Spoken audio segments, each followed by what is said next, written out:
While driving along the Sleeping Bear Dunes in Michigan, we found the 19th century village of Glen Haven. It is preserved by the National Park Service and has blacksmith demonstrations. We learned a lot from the blacksmith on duty that day, Tom, and we hope you enjoy it as much as we did. And I'm actually going to take another piece and start a project here. It's one of my favorites. Let me see if I've got a piece of scrap I can work with. This is perfect. This one I'm going to do a fire poker, but it's going to be a little bit different. Instead of a single piece like that,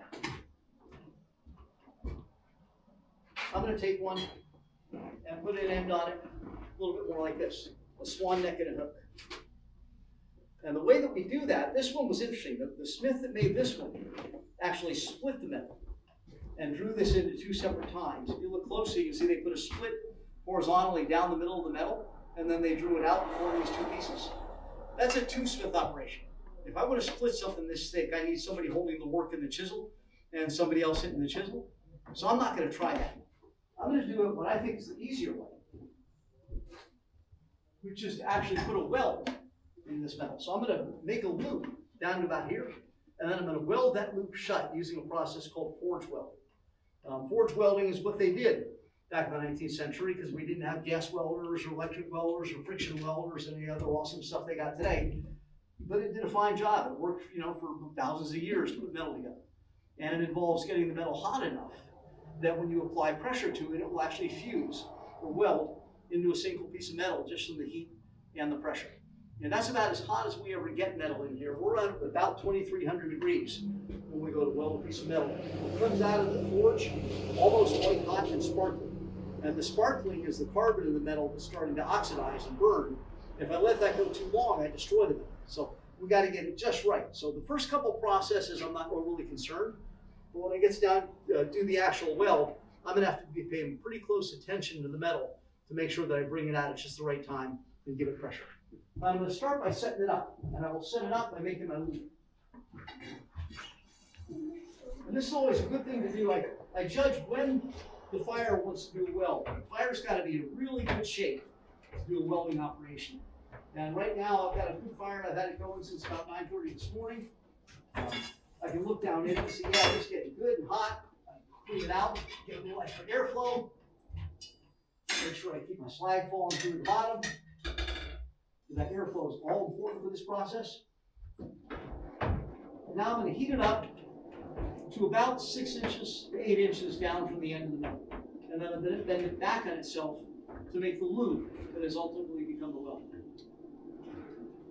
Now they would have done that a lot when the shop was in operation. They might have been making chains. A chain is just a series of chain links welded together using the same process I'm going to do right now. Making chains was kind of fun because if you're still here when I do this, you're going to see that I pull it out, I place it in the anvil, and I whack on it to make that weld take place, which is simple enough when I've got one piece of metal that I'm welding back to itself. And I've got a nice long end on it to hold on to. But think about what would happen if I had a whole length of chain. I'm trying to do that to the next link. The chain that already exists is going to pull the metal off the anvil. It's going to get in my way, and it's going to be just a regular pain in the neck and probably impossible to do. So again, blacksmiths back in the day, being fairly clever, just realized, hey, you know what? There's a better way to do this. And they did that by making something called a triplet. So to make a triplet, I would make a chain link. Just an oval-shaped piece of metal that I would weld shut, like one link in a chain, right? Fairly simple process. Then I'd make another one, fairly simple process. And then I would make a third, but before I welded it shut, I would loop it around the two that I already made. So when I weld it shut, I now have 3 links of a chain in perfect order, and that's called a triplet. And then I'd take it and set it aside. And then I'd go make another triplet, and another triplet, until, oh, so you see how this is sparkling? That's actually a little hotter than I need it to be for this step, but I haven't really done any significant damage to the metal. So I'm going to bend it back right about here. You got to be careful. I tend to talk a little bit. If this was a thinner piece of metal, I'm working with 1/4-inch stock right now, and you'll see in a few minutes I've actually disfigured it a little bit but not to the point that I've done any serious damage. But it is possible to burn the metal to the point that you actually destroy it and render it useless for any other purpose. That's not considered a good thing to do. Again, because of what I'm doing with this metal eventually, I'm not too worried about what I've done. I'm just going to hammer it back into shape and it's fine. And now create a loop. And now I'm going to heat the loop up right about here, right where it comes together. And then I'm going to get that nice and clean. And I'm going to put a material on it called flux. And the flux is a mineral called borax. It will melt at about 1,000, 1,200 degrees and basically coat the metal so that it won't oxidize further. Because when I bring it together and weld it, I want a pretty clean, smooth surface. And the flux will do that for me. So I'm going to heat this up, clean it, put the flux on, close it up again, and then put it back in the forge to bring it up to welding temperature.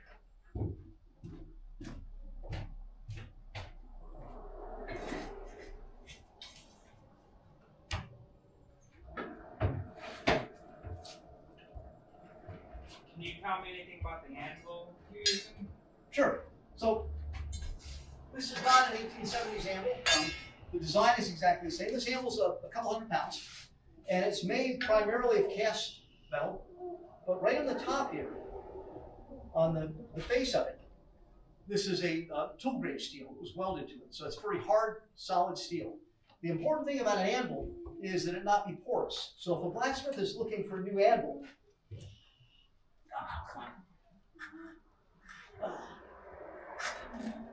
I'll tell you what I'm doing here in just a minute. You would go and kind of hit your anvil, strike it, and you'd listen for nice, good resonance, right? The problem would be, think about how you feel at the end of the day if you've been hitting on that anvil. So what blacksmiths will do is, in some cases, they'll wrap a chain around it. In our world, we just use magnets. But by putting a magnet under the neck of the horn of the anvil and putting a magnet back here, that dampens the resonance and makes it a whole lot more pleasant for us as we're working the anvil. So the different pieces to it, the face is where we do most of our work. It's perfectly flat. We try to keep it as flat as we can. The edge is supposed to be sharp, and over time, the edge tends to become less so. Howdy, howdy. Hello. More blocks. Thank you, sir. More blocks. We've been, good. You're safe. More letters can be made. Let's pick this up a little bit. Yeah, it's been a busy day. I'm just going to make a forge weld fire poker. So I clean it up, get all the oxides off it, and then put a little flux on here to keep the surfaces nice and clean.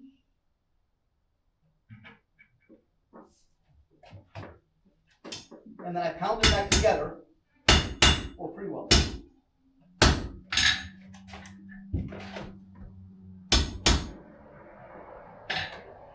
So you can see where my weld is going to go. Right now it's just two pieces of metal that are very close to each other. But I'm going to put it back in the fire. Let me get that good hot. And by good and hot, that's a technical term, about 2,400 degrees. And I do that by creating kind of a little cave down here in the fire. So I poke this around, pull some material in the top of it, and ideally I clean it out some. Because I want to be able to see my metal. It's important to be able to know when this metal gets up to welding temperature. So if I clean it out a little bit, to give myself a cave, it gets plenty of airflow in there. And it also gives me a view to when this material is getting up to welding temperature.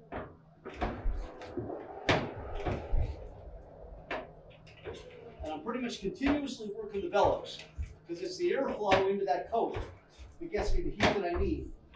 And I'll occasionally rotate the metal so that it gets evenly heated, because when I go to weld it, I want it to be evenly heated throughout. So with a couple simple taps, I don't have to do all that hard.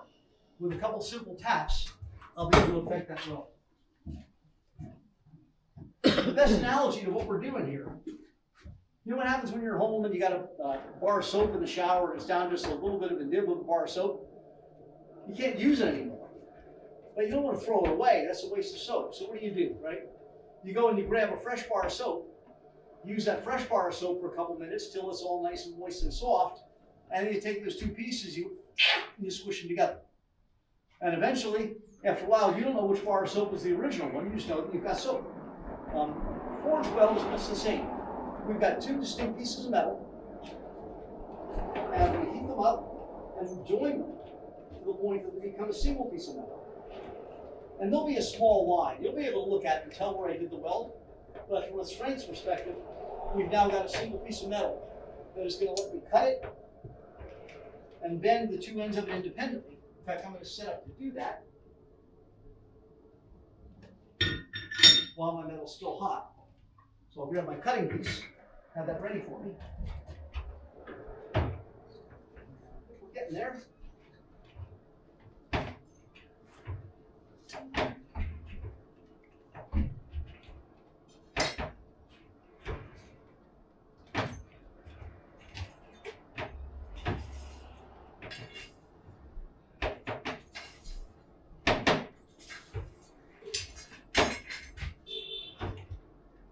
When I pull this metal out, you can actually see it sparking.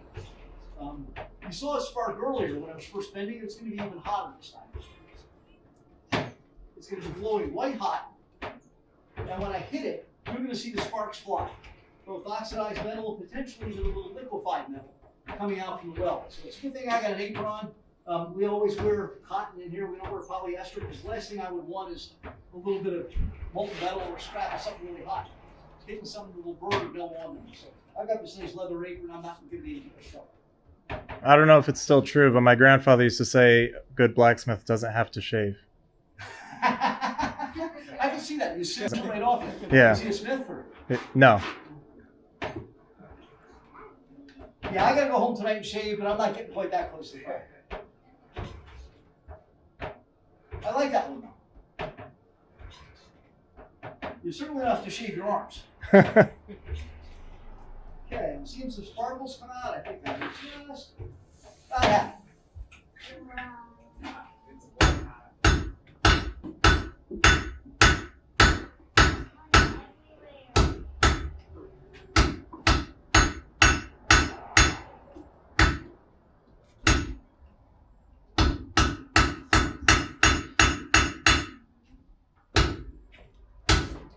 I think you're going to like this one. You'll know it in a minute. So the appearance is good. But appearance doesn't matter. What matters is what happens after I cut it, whether it comes apart or not. So now I'm going to make my cut.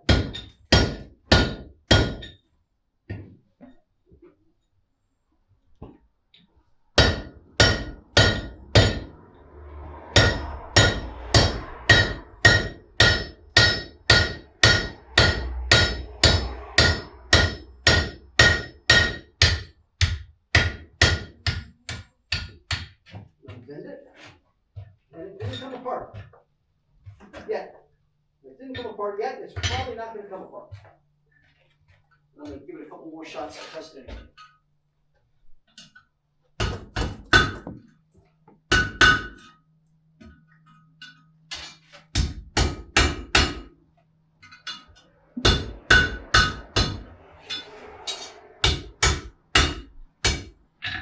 I can say with some confidence now I'm pretty happy with this weld. That great loop. I welded it together right at the neck, and I've now cut it and split it apart, and it hasn't broken on me. And if it was going to fail, that's the step where it would have failed. This piece would have just broken off, and I'd have said, yeah, it happens sometimes. But I'm in good shape now. So now I'm able to go on to the next step. Oh, you got your letter blocks, okay. Good. Just double check it, make sure they got letter blocks for anything else. So this is really a fun process. We're one of the few demo shops that actually do forge welds. But it's kind of cool. It's how they welded stuff back in the day, right? And they had to do an awful lot of welding, chains, rings, fixing some of the metal items on wagons and so on, all would require a weld. So my next step is going to be to work independently on these two surfaces and form one into a hook and one into the neck.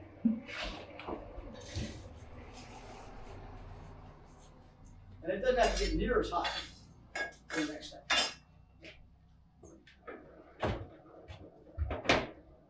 while it's heating up, so when I cut it, I had a chisel, right? That was called a hot cut. And for a hot cut, I take a chisel and a hammer, I just bang on the metal while it's good and hot, and eventually I pass right through the metal. But I want to be a little careful, because this is a nice piece of hard steel, and it's got a good sharp edge on it to make my cut, right? And my hammer's got a nice smooth surface on it. And I like to protect that, because I need that nice smooth surface on the hammer when I'm working with the metal. And so you can kind of predict that if I took a nice smooth hammer, and when I actually penetrate the metal and it hits this, something's going to win and something's going to lose. And I don't care which, because neither is good. So when we're doing a hot cut, we get a brass hammer. The brass is a much softer metal. I know that when brass hits steel, the steel wins. So when I use this to make my hot cut, it's a perfectly good hammer, at least for what I do with it. And then it hits on the metal, it drives it through, and then the brass hammer loses, which is fine, because I protect my tool and I'm protecting my good hammer. So whenever we do a hot cut, we always go to the brass hammer to make sure we maintain the integrity of our tool. Now this should be nice and hot, ready to work my next step, which is to flatten this guy out. Now we're going to get this flat and get it out of the way. I'll come back and work on this in a minute. But for now,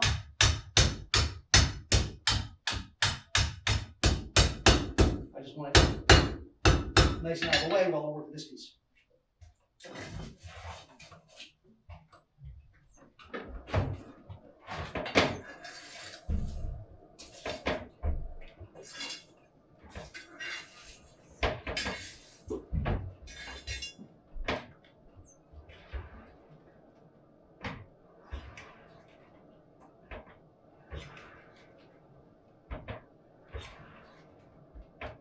That's a good sound. You hear the fire doing that, you know it's going to get good and hot.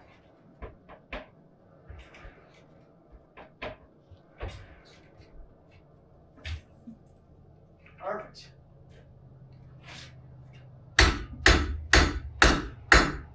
Now for this one, I want to get a little bit longer and a little bit thinner. The process is called drawing. And it uses the face of the handle, and as I strike the metal, you can see I'm kind of pulling it with the hammer as well, which is what's going to make the metal longer as I work it. It's also getting a little bit thinner, but again, that's okay. I don't structurally, I don't need this metal to be real thick to do what I want to do with it. I just want to make it nice hook.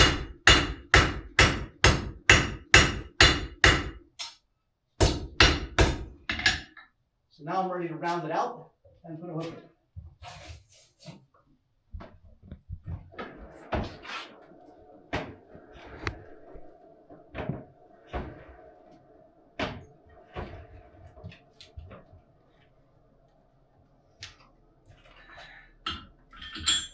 Get a roundy tool.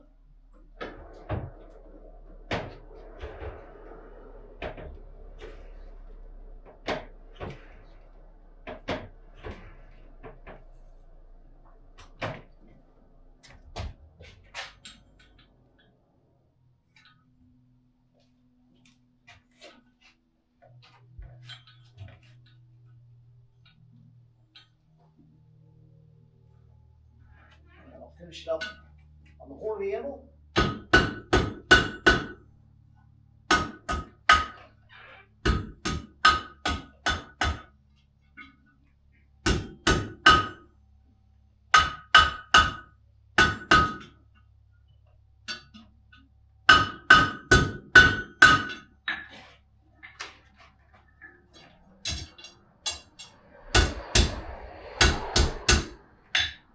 And now I've got the hook end and fire poker. And then I need to turn this kind of into a little swan's neck that'll be the poker end of the fire poker. And then put a grip handle on the other end and call it good.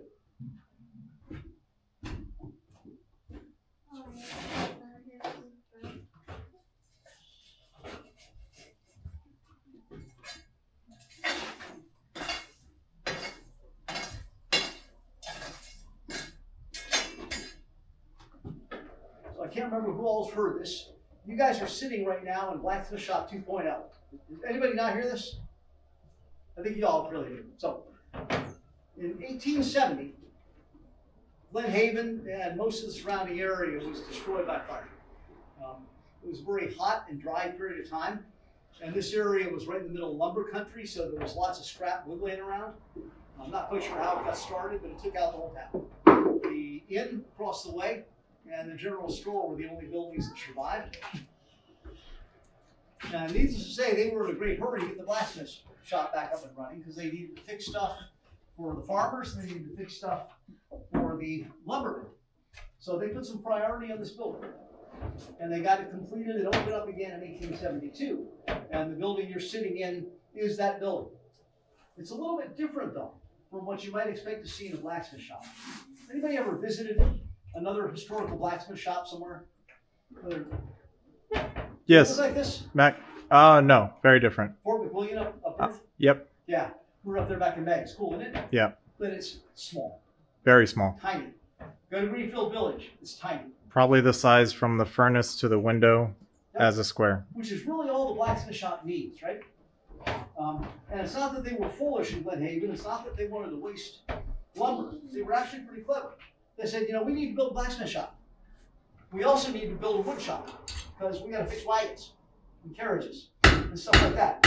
And you know what? A lot of the time, to do that fixing, we need not only a wood shop, we need the blacksmith shop because we need metal parts as well as wooden parts. So might it not be a good idea to just build one building? So this building, as it was constructed, was the wood shop and the wagon repair and the blacksmith shop under one roof. And as a result, as this gentleman has noted, it is way, way bigger than you would expect a blacksmith shop to be. It's way bigger than a blacksmith shop needs to be. But it's just fine for a combination blacksmith shop and wagon shop. And it actually had some efficiencies, not only in construction, but also because they could just make the work product from the blacksmith shop, and it was needed right there. So it lessened, if you're interested in lean manufacturing, movement is bad, or movement can be waste. So we had far less movement. We just carried it across the wall, or across the floor, and there you go, right? So it worked out very well to have these two buildings combined as one. It works out well for us today too, because the other thing about most blacksmith shops you'll visit is you cannot actually come in them and sit down. You're standing outside looking through a window because there's just not room there for an audience to sit there and be safe. You're welcome to that. Enjoy. Thank you. Happy firing.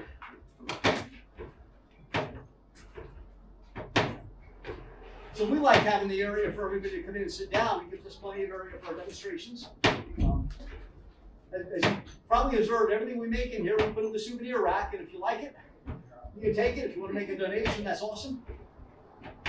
But it's fun for us because a lot of things that you do, right? You don't know what to do with the stuff you make. Come to the blacksmith shop, you get to make stuff, you put it there, people like it, they take it home. It's really cool. I don't have to worry about what do I do with all the output, So it works out well for everybody.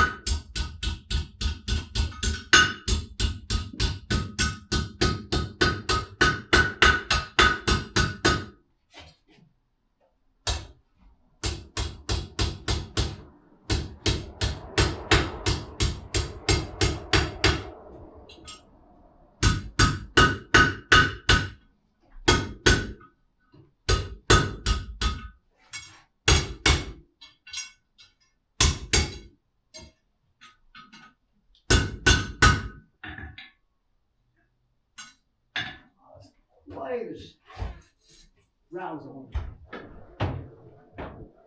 It's easy to assess blacksmith. You can almost say you're never done a project, right? You go, I can make this just a little better, a little better, a little better. Sooner or later, you just got to call it done and stop.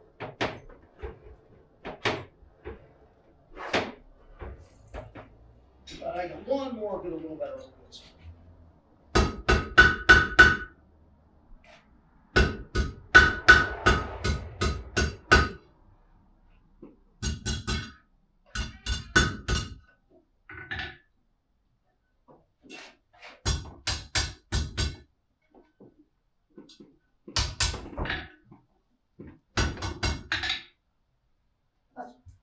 Call it good.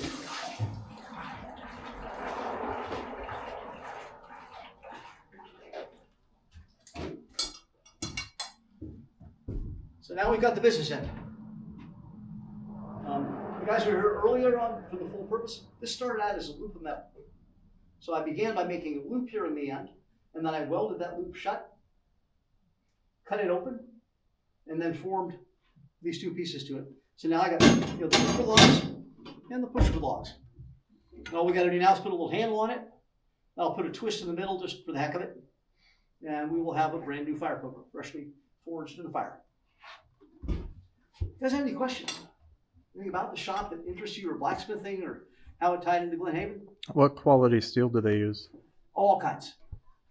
They would have gotten their steel at that time probably from Chicago in most cases, maybe Detroit, because we were right on the steamship line. You probably heard about the Manitou Passage between here and the Manitou Islands was Where all the shipwrecks are. exactly, and all the shipwrecks are there because that's where all the ships went, because it is the shortest distance between Detroit and Chicago. And this was a port right from the beginning. It actually started its life as a port providing cordwood to the ships when they were still burning wood rather than burning coal. But steel by then would have been made in steel mills, most likely in Chicago or Detroit. And they would have brought in a variety of kinds. We use a fairly soft carbon steel, and although we have a lot of different shapes and sizes, it's all basically the same material, and it's fine for making the stuff we make. We, for instance, don't have tool grade steel or blade grade steel because we don't make things that need that. The blacksmith shop back in the day would have had a whole variety, more shapes, sizes, and types of steel that we have today, because they never quite knew what was going to be needed. They would not, we've got some displays up here of axes. They would not have been making axes from scratch. Those were coming out of factories. But then it might have been sharpening and repairing them. So in some cases, they would need a tool grade steel either to make the material or to make a tool that they wanted to use themselves. Most of the stuff they used was probably a fairly soft steel because they wanted it to be easy to work with. And it doesn't need to be a tool grade or a very high grade of steel to make like the components you see in a wagon. So it would vary. They just needed to make sure they had the right material in to be able to fix whatever sort of work was presented to them for fixing. We on occasion still do production work. 90% of our output, maybe 95% of our output, those things we just set up for souvenirs. But on occasion, the Park Service will need a door hinge or a door hasp or some kind of piece of hardware, either for one of the buildings here in Glen Haven or one of the farm buildings up in Port Oneida, and they will come in and have the blacksmith shop, make that. We have a couple of 20-year smiths, and they'll assess the work and figure out what the process looks like. On occasion for that, we will need to buy in a kind of steel that we don't have here right now. If you look at a door plate, for instance, it's a much broader piece, and we don't have, so we'll get what we need and go ahead and make that part for the Park Service then to use in operation. But most of what we do is just souvenir work. The fun thing, you'll see some bike racks outside. Some years ago, a couple of the smiths got together and made one of those. And it was really cool. It looks nice. It's got some fancy scroll work on it. It's a really, really nice piece of work. Park Service said, we'd like about 15 of those. So guys thought about it. They said, okay. They made a deal. So we'll do that. But if you look at that also, you'll see that each one of them has like 30 holes. And we can punch a hole in a piece of steel in the blacksmith shop. On a small scale, I punched a hole in a piece of steel to make this bottle opener this morning. Occasionally we will punch steel for making a large hook kind of configuration. But you don't want to make 30 evenly spaced punches of steel on 15 different bike racks. So they did get permission at that point to bring in an electric drill press. As far as we know, that's the only time they've actually used a 20th or 21st century power tool in the blacksmith shop. Everything else we try to do, we do with period appropriate tooling and period appropriate processes. So if we want to punch a hole, by God, we get a chisel and we punch the hole, or we do have a drill press in the back that we use for smaller holes. It is a late 19th century drill press, so it's not breaking any rules, and it's kind of cool. I'm not going to need it for this, but I used it like when I put the hole in this morning. So sometimes it's very handy to have a drill press. And it's a cool design. If you're an engineer or into mechanics, walk around the back of the shop and you can see it. But it's actually got a gearing system such that when I'm turning the primary crank, which is the one that provides the rotational force to the drill, and there's a big flywheel on there, so that's easy. There's also a secondary gear on there that actuates a cam-driven crank on the top that fixes onto a screw and forces the drill bit down.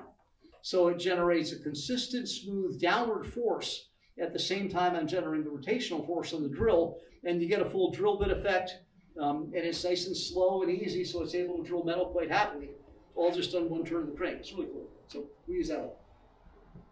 All right, so let's put a handle on this guy.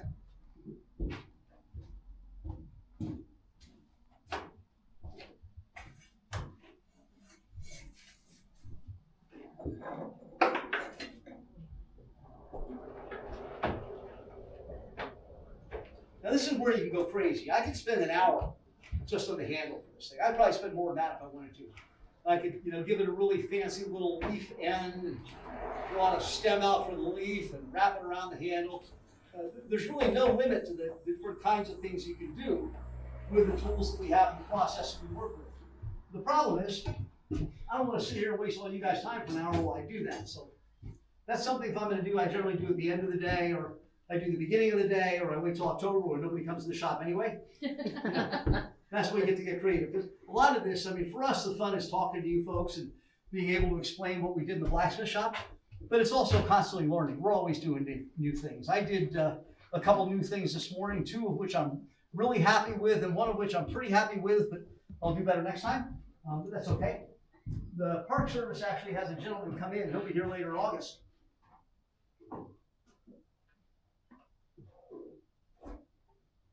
Who is a 25-year professional blacksmith.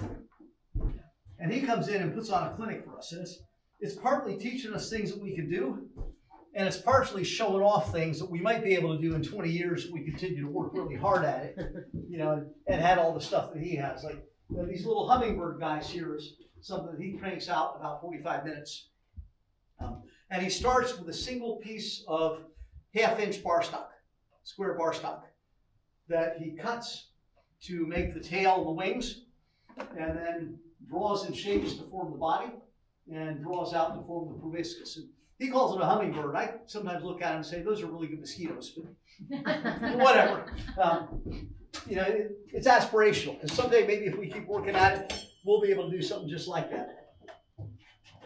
Although if I'm only here a day a week in the summer, I don't know, it may take a while. But we do grow our own blacksmiths here in the park. Everybody that's here working in the shop started out in the shop as an apprentice, working with the senior smiths and demonstrating the knowledge and the skills to do a couple of fairly basic processes. And they turn you loose, and the rest is learning from others. The one 21st century cheat we use, I learned a lot of really good stuff on YouTube. So yeah, he did that. I might be able to do the same thing.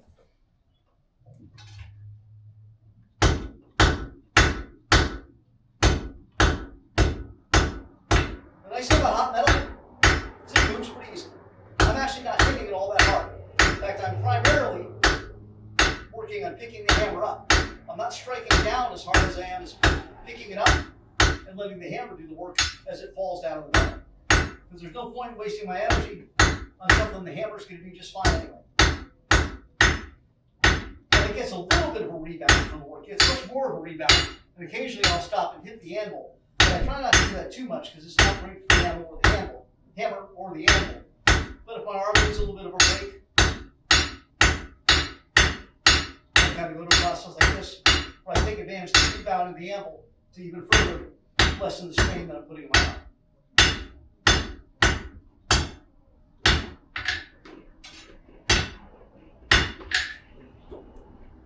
So I've now brought this down to a pretty nice little point. And I'm going to use that point to make a curlicue on the end of this thing. So step 1 is the point.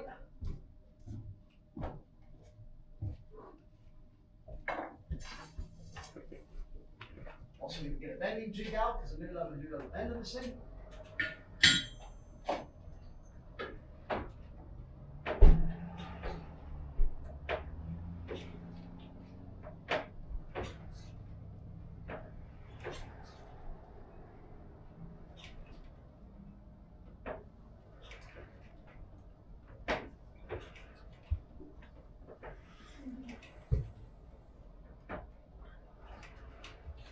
For our bellows, is what makes the fire get hot. We're blowing air in through the intake in our firebox from this dual chamber bellows. And as I pull down in the drawbar, I'm actually pulling up in the bottom chamber of that bellows and blowing air into the fire. I'm also blowing air into the top chamber of the bellows, so that when I relax to get ready for my next pull, I'm still getting air coming in and keeping heat flowing. Nice and hot. But Not quite as hot in the very end as I want. So it's going to be good. End up just a little bit more. Good.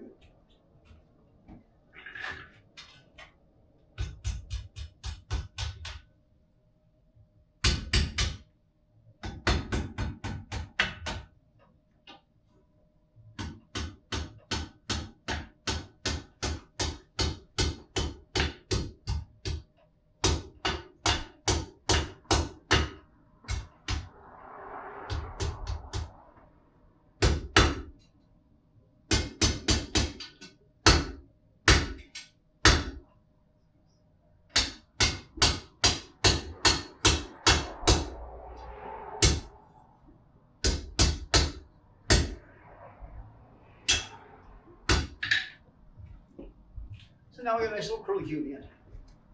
And then I'm going to bend it back over this way to make the handle.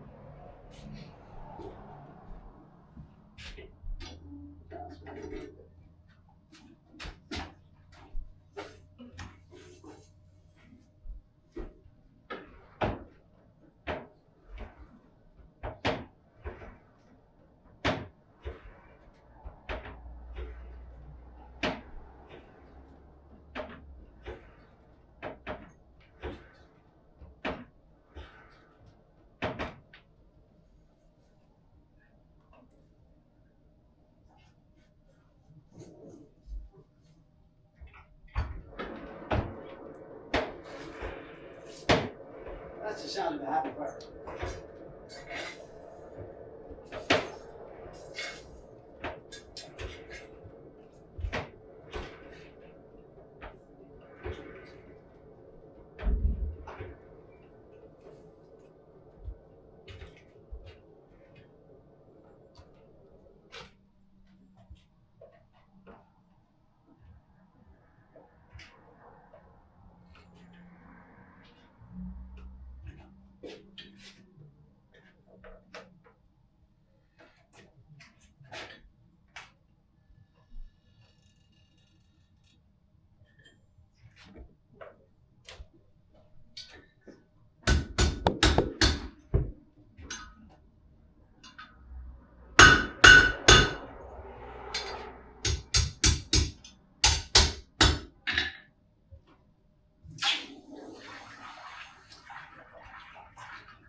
I didn't make a real elaborate handle here, just way to hold on to this.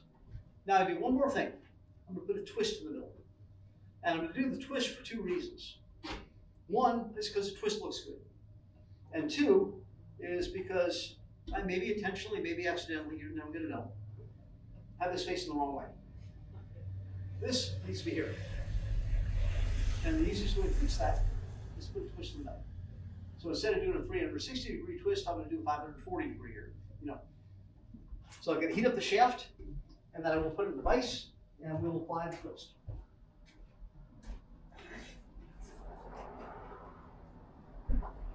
This is a little bit longer process, only because I can't get the part of the metal that I want to keep totally down in the firebox.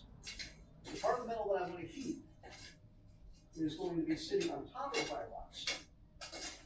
And it takes a little longer to reach a working temperature when that's the condition, but it's not too bad.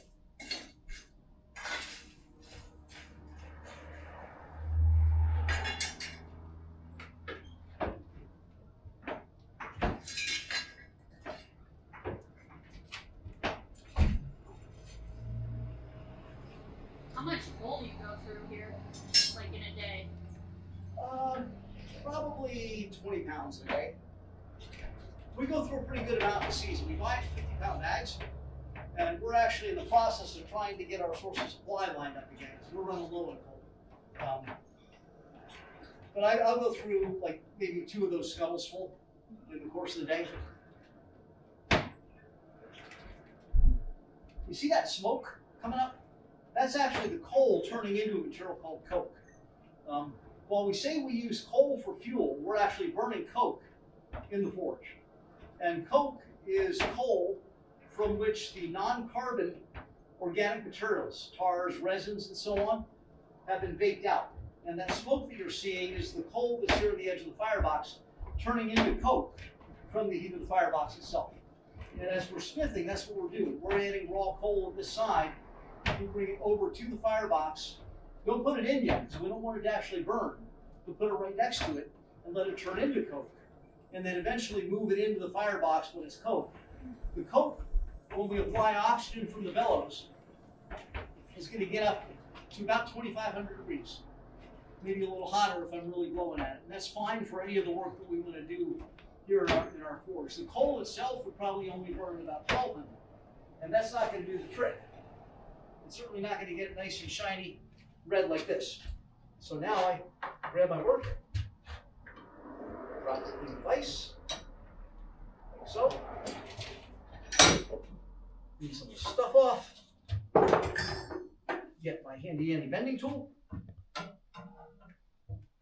And we say twist metal. And as easy as that, because it's nice and red hot, it's just fine twisting for me. And so we put a little decorative twist in it. I make sure that I bring this around, keep it on the right plane. Like that. Clean it off, and we are just about done. One more thing I want to do. Douse the fire in the water for a second. That'll be quite glowing red hot.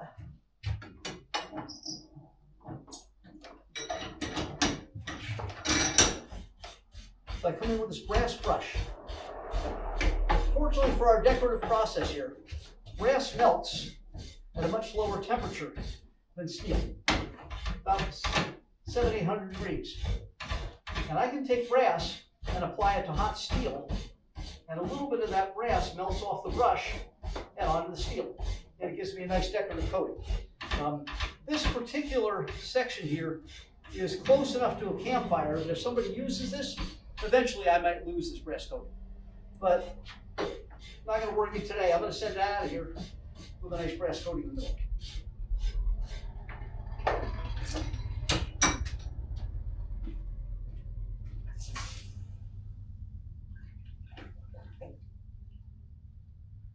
And the water's not doing anything to this from metallurgy perspective. We're not trying to harden it or anneal it or anything else. We just want to cool it down so I can hand it to you guys, let you see it, and it's nice and safe to touch. So here's an official Glen Haven Blacksmith Shop fireplace program. Well, thank you guys. It's been a pleasure having you. We're here all week. Actually, I'm not, but there's other people that are.